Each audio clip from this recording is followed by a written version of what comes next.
दोस्तों, स्वागत है आपका टाइगर न्यूज में। कृषि कानूनों को लेकर किसानों का गुस्सा बढ़ता जा रहा है। किसान और सरकार आमने सामने हैं। बातचीत से भी मसला सुलझ नहीं रहा है। 8 दिसंबर को भारत बंद के बाद किसानों ने शनिवार 12 दिसंबर को देश भर के सभी टोल प्लाजा को फ्री कर दिया, यानी इनसे गुजरने वाली गाड़ियों को कोई टैक्स नहीं देना था। इसका मतलब है किसान अब सरकार को गहरी चोट देने पर उतारू हो गए हैं।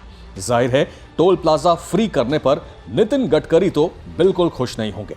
सरकार के लिए टोल टैक्स रेवेन्यू का एक बड़ा सोर्स है। टोल प्लाजा के अधिकारियों के मुताबिक ऐसे प्रदर्शन से NHAI यानी national highways authority of India को एक टोल प्लाजा से एक दिन में तकरीबन 22 लाख रुपए का नुकसान होता है।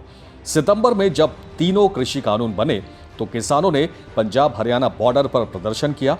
इस प्रदर्शन से 50 दिनों में टोल प्लाजा से मिलने वाले रेवेन्यू में करीब 150 करोड़ रुपए का नुकसान हुआ था। अगर बात लॉकडाउन की करें तो उस दौरान जब 25 मार्च से 20 अप्रैल तक टोल फ्री था, तब NHAI को 1822 करोड़ रुपए का रेवेन्यू लॉस होने का अनुमान लगाया गया था। NHAI ही हाईवे पर टोल प्लाजा से मिलने वाले टोल टैक्स का हिसाब किताब रखती है। चलिए आपको बताते हैं देश में कितने टोल प्लाजा हैं और उनसे सरकार को कितनी कमाई होती है। NHAI के मुताबिक मार्च 2020 तक देश भर में 566 टोल प्लाजा थे। देश भर के हाईवेज की लंबाई 29,666 किलोमीटर थी। पिछले साल के मुकाबले लंबाई 10% बढ़ गई है। अब टोल रोड से हर महीने होने वाली आय की बात करें तो 2019-20 में हाईवे पर बने टोल प्लाजा से NHAI ने 26,851 करोड़ रुपए का टोल टैक्स वसूला। 2018-19 में NHAI को 24,396 करोड़ रुपए का टोल टैक्स मिला था। टोल टैक्स से सरकार की कमाई पिछले 7 साल में 38% बढ़ गई है।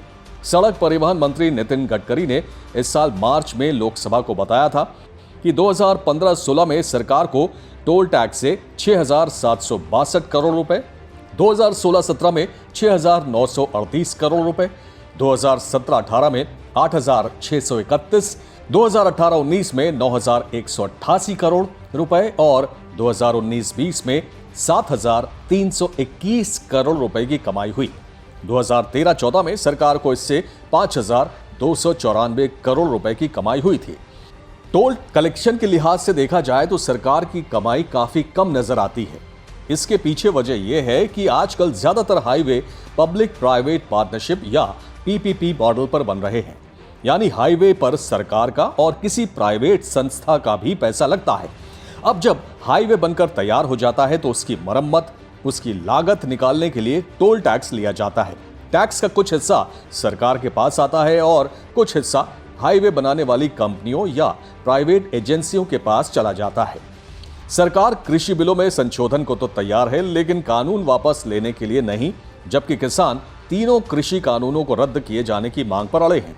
किसानों ने जिस तरह दिल्ली बॉर्डर को जाम कर रखा है, उससे आम लोगों की परेशानी बढ़ गई है।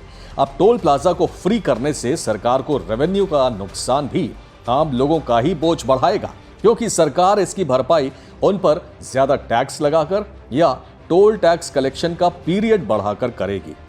Tiger news desk. दोस्तों, अगले वीडियो में हम आपको बताएंगे टोल टैक्स क्या होता है, क्यों लगाया जाता है, किसे टोल टैक्स देना होता है और किसे इसकी छूट होती है, 3 मिनट वेटिंग का नियम क्या है। ऐसी तमाम जानकारियों के साथ अगले वीडियो में हम एक बार फिर हाजिर होंगे। तो आप जुड़े रहिए टाइगर न्यूज के साथ, और अगर आपने टाइगर न्यूज को सब्सक्राइब नहीं किया है तो जरूर कीजिए। धन्यवाद। दोस्तों, अगर आपको हमारा न्यूज कंटेंट पसंद आ रहा है तो अपने चैनल टाइगर न्यूज को लाइक, सब्सक्राइब और शेयर करें। साथ ही बेल आइकन जरूर दबाएं ताकि आपको ताजा तरीन खबरों और इंफॉर्मेटिव जानकारियों से जुड़ा नोटिफिकेशन मिलता रहे। तो जुड़े रहिए टाइगर न्यूज के साथ। धन्यवाद।